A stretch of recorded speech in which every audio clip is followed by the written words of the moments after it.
Okay, in this video, I'm going to be talking about runners that are over 200. So when I started running about 6 months ago, I was 220 pounds. I'm about 205 now, so I'm still over 200 pounds. But I kind of want to give you all some tips and tricks that helped me along the way. First off, let's see here. I got take it slow. When I first started, I couldn't even do a quarter mile. So obviously my mind wasn't like, oh, let's just go run 5 miles. It was, let's go run a half mile and, we'll kind of see how that feels, right?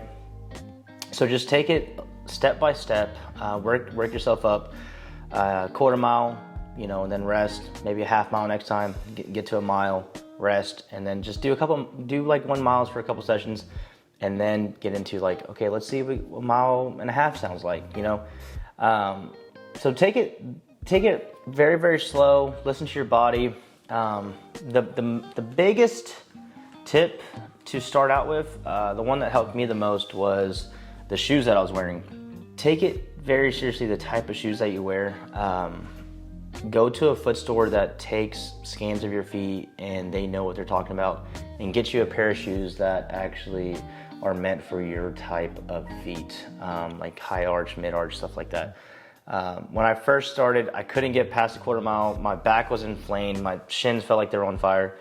And literally I switched my shoes and I went from not running a quarter mile to I can run a mile now. Just simply the shoes. So the shoes impact a lot for you. The second tip is don't compare yourself to others. Right? So we're kind of bigger, right? Bombastic. So if you see like a 150 pound guy or a girl running around, she's just looking like a gazelle and just not phased at all, just understand y'all are on two different journeys. You're on two different paths. You have your own path, she has hers. She could have been doing this for years. And just the fact is she's 70 pounds lighter than you. So just take that in consideration and just be like, you know what? Good for her, but this is what we're doing. This is where I'm at. We're gonna just do what we're doing. The other one, tip number 3, is probably get plenty of sleep. Recovery is very, very important. Also, I would add in, like, for me personally, I get like TENS machine, Thorogun, ice baths. Like, recovery is such a vital part of this, because if you're not feeling good, if you have sore legs or if you have an injury, you're done, you can't run. So take recovery very, very seriously, and your body recovers during your sleep. So make sure your sleep's very, very good. Tip number 4, I would say, is tell your friends and family, post on social media, do what you got to do, get the word out that you're running and doing this journey. Some people say, to dig in, don't talk to people, and just, work in silence. I agree to that to an extent, but I also agree more with letting others know what you're doing. And if you don't want to let others know, just talk to your best friend and let them know, and maybe they can join the journey with you. But if you have someone there that is holding you accountable, it's going to push you a lot more than just if you just are telling yourself to do it. So the fact that you have someone that is there, like, you told them, hey, I'm going to go run a mile, and then also it also feels very good when you can call them and be like, hey, I went out and ran that mile and it felt good. You'll get like a dopamine rush, and you'll feel proud of yourself, and they'll be proud of you. So accountability is actually, it's a big part of it, I would say. Tip number 5 is research proper running form. If you have a runner friend, take a video and have them examine your running and just see how some tips and things that they think you can improve on. The running form is going to help a lot with, like, mitigating the injuries, and also, if you have good running form, it might be easier to run.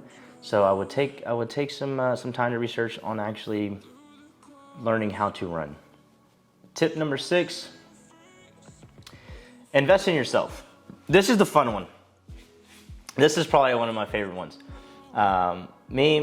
I went out and got a Garmin 965. You can go research the price. It was expensive. I got really nice running glasses. Don't need them at all for running, but I like them. They make me feel good. I got just like new running shoes, new running clothes, just things that made me feel better. Because when you feel better, I feel like just everything works better. And also, what I've noticed is when you start putting money into a hobby or putting money into a certain thing that you're doing, you're more inclined to do it. So whenever I went out and got, like, let's just say I went out and got $200 pair of running shoes, I feel pretty inclined to go use those $200 running shoes now, because I don't want to waste $200, right? So that works for me. It's probably bad financial advice, but it works for me, and it makes me actually go out and run. So tip number 7, I would say, is sign up for a race.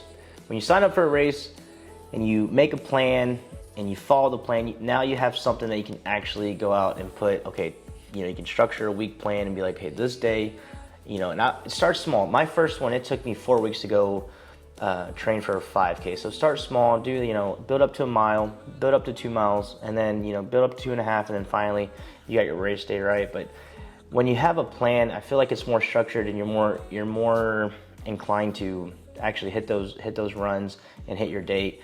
And actually, I would throw in that on race day, after you crush your goals because you've been committed and you're doing your runs, the dopamine and that feeling that you're gonna want to go achieve that again.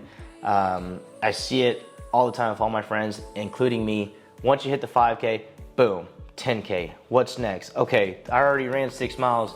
Let's go do a half marathon. So it literally progressed from I can't run a quarter mile to I'm running a 5K to I'm doing a 10K race now. Might as well go do a half marathon. So now I finished the half marathon, and I'm going to be doing my first marathon in February. So just having that dopamine rush and having that feeling, that's what fuels you, I believe. And running, for those that are watching this, you might be new to running. It's such a great thing for your mental headspace. It's great for developing as a person. A lot of people, I have a friend that was had problems with drinking and drugs and got out of it from running. There's just a lot of benefits. I encourage you to stick with it. It's not going to be easy, but that's the point, right? It's not easy. It's overcoming something challenging, and it's learning who you are. So I hope your journey continues and is wonderful, and I hope these tips help. Thank you.